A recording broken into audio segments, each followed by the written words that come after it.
Hello and welcome to my sitting room. My name's Casa and I'm the Vicar of Holy Trinity. I hope you were able to join us last week for the video on Advent waiting and that wonderful story on if you want to see a whale. This week, in the first week of Advent, we will be thinking about the matriarchs and patriarchs, the great women and men of the past who follows God's ways and trusted in his promises, even when that seemed impossible. Today I've got for you a story from this book, The Lion Storyteller Bible by Bob Hartman, about somebody who was God's friend. Abraham and Sarah follows God's ways and trusted in his promises. Abraham was rich. He had lots of servants to do his work for him. He had lots of camels and sheep, and he lived with his wife in a very nice place called Haran. One day, God spoke to Abraham. "I want you to leave Haran," he said, "because I have a better place for you to live." Now, Abraham might have said something like, "Where?" or "How far?" or "Thank you very much, but actually I'm quite happy here." But he didn't. In fact, he said nothing at all.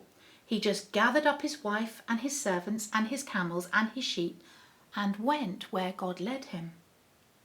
Why? Because Abraham trusted God. It was as simple as that.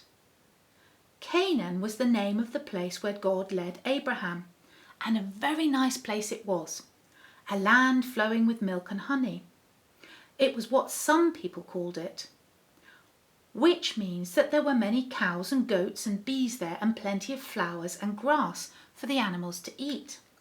It was altogether a pretty place, and Abraham liked it very much. The only problem was that Abraham had no children, and besides that, both he and his wife Sarah were very old. Grandpa and Grandma old, and maybe even older than that. But Abraham trusted God. So one night God said to him, "Abraham, look up. Do you see all the stars?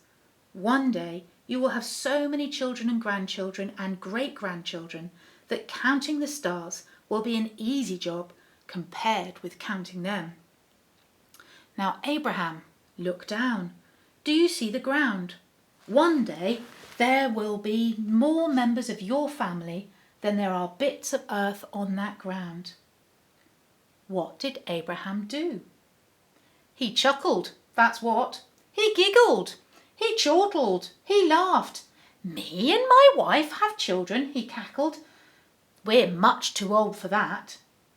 But God wasn't joking. "You will indeed have a son," he said, "and through your family I will do something wonderful for the world." So Abraham trusted God, and it wasn't long before God sent 3 messengers to visit him. Abraham was very kind to them. He washed their feet, which was the polite thing to do in those days. He served them fresh baked bread and creamy beef stew. It was delicious. Then he served them, and the visitors were patting their tummies and wiping their mouths. They said, "We will be back next year, and when we return, Sarah will give birth to a son." Someone giggled, someone chortled, someone laughed. But it wasn't Abraham this time. It was Sarah, who had been listening in the tent nearby. And the next year, when God's promise came true and the baby was born, there was laughter again. So much laughter, in fact, that laughter is what they called their son, for that is what Isaac means. Can you see Abraham and Sarah and baby Isaac called laughter? What joy. I wonder, who do you trust? What makes someone trustworthy? I wonder if it helps when we look back at God's promises in the past. Does that help us to trust God in our present, in the daily things that we do each day? Some questions for you to ponder. My challenge for you this week is to make a simple promise to somebody and to show that you are trustworthy to keep that promise. I wonder whether you can do that. Have fun, and next week we'll be thinking about the prophets and the story of hope. Have a great week. Take care. Bye-bye.